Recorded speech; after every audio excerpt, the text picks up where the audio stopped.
Joining us now, a member of the 11th ranked BYU women's volleyball team and 13th seeded Cougars, Camry Willardson. Camry, welcome back to Studio B. Thank you. Okay, so I have to bring up something that happened when I was standing next to your mom after senior night. She's watching you hug your brother Braden, and she's just like the tears start to flow. And I was like, I don't know what to do. I'm like, oh, okay, she's crying. What was that like for you on senior night? It was a cool experience. You know, I had a lot of family there, and my brother, who's been a big support, as well as the rest of my family. And, you know, my mom, she's been there through it all with me, and so, of course, she's going to be emotional because, you know, she can feel it coming to an end, and she's been the one there that's supporting me all along the way. So it's a bittersweet for sure. Now, your brother played wide receiver at Utah, right? Yeah. I think we brought this up last time, too, you were on. And there's been some rumors, speculation that BYU, the football team, could play Utah in Vegas. Would you want to see that matchup? Yeah, I think that would be awesome. Anytime BYU can play Utah, I think it's a great thing.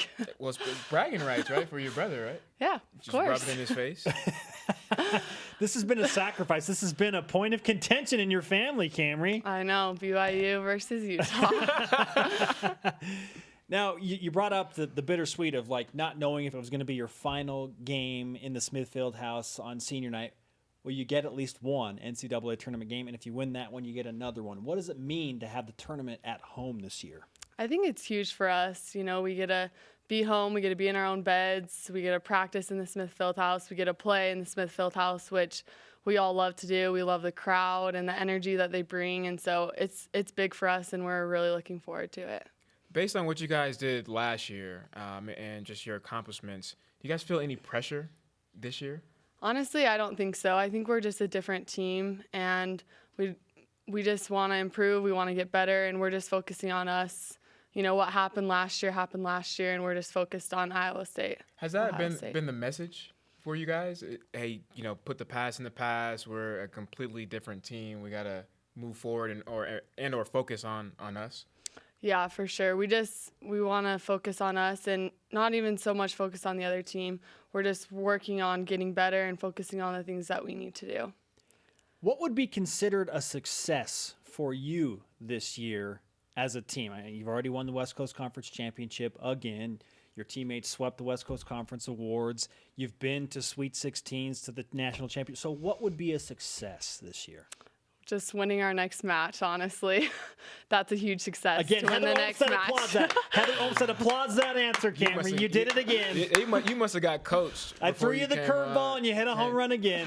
They must have been outside that door like, okay, like when Spencer and Brian says this. One time I just want to be like, it's national championship or bust, Spencer. Okay. Yeah. This is a safe zone right here. This area right here, this circumference right here, you can be at peace and you can tell us what's really on your mind. It's a good answer. So with that being said, let's ask the question again. Again? What? Yeah. No, it's okay. Go ahead.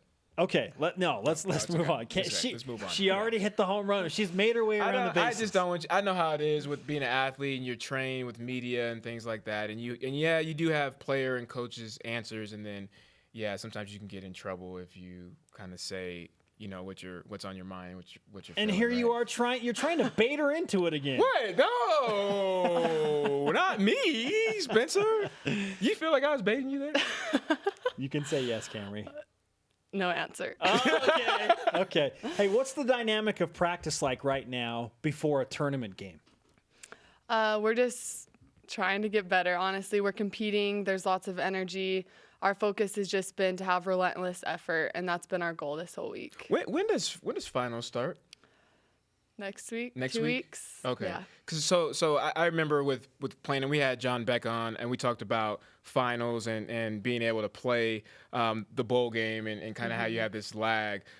So last year and potentially this year, based off where you guys make it, how difficult and challenge is that when it comes to focusing on your academics and your finals when you have big games like this? Yeah, it can be hard, but honestly, we have a good support system. You know, we have people that come and monitor us and help us, and we have tutors, and our professors have been great to work with us. So honestly, it's an easy transition when we have to take our finals into our school just because our professors are good to work with us. It's the professors, Spencer.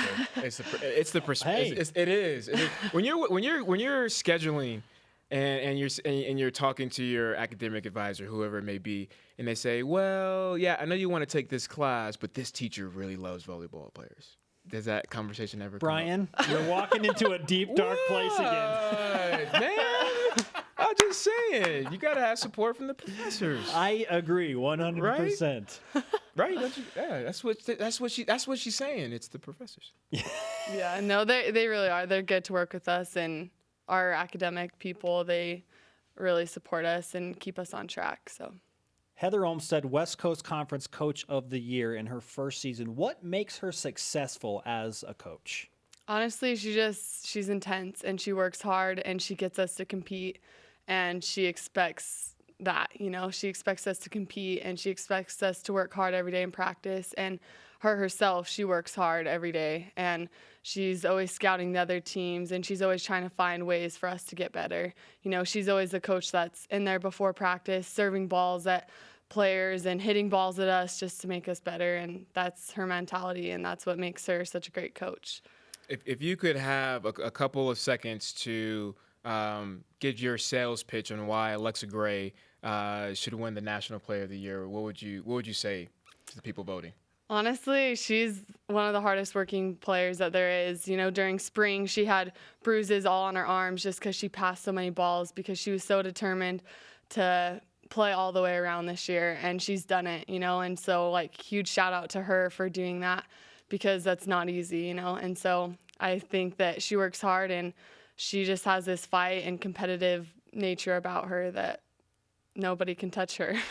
Last time you were on the program, we gave you the karma, and I think you had a career-high 6 kills from your setter position, okay? Oh, wait, that was right after? You know the power of the karma. And we are giving it to you again today on game day. Oh, we're going to do this again, Brian? Okay. That's what happened last time. We had the touch last time. We did. That's what happened. It worked. Okay. All right. Do it again. For you last time, right? It did. We'd also like you to sign our new stretch white flag before you go, Camry. Okay. Good luck tonight. Congratulations on a great season thus far. Thank you.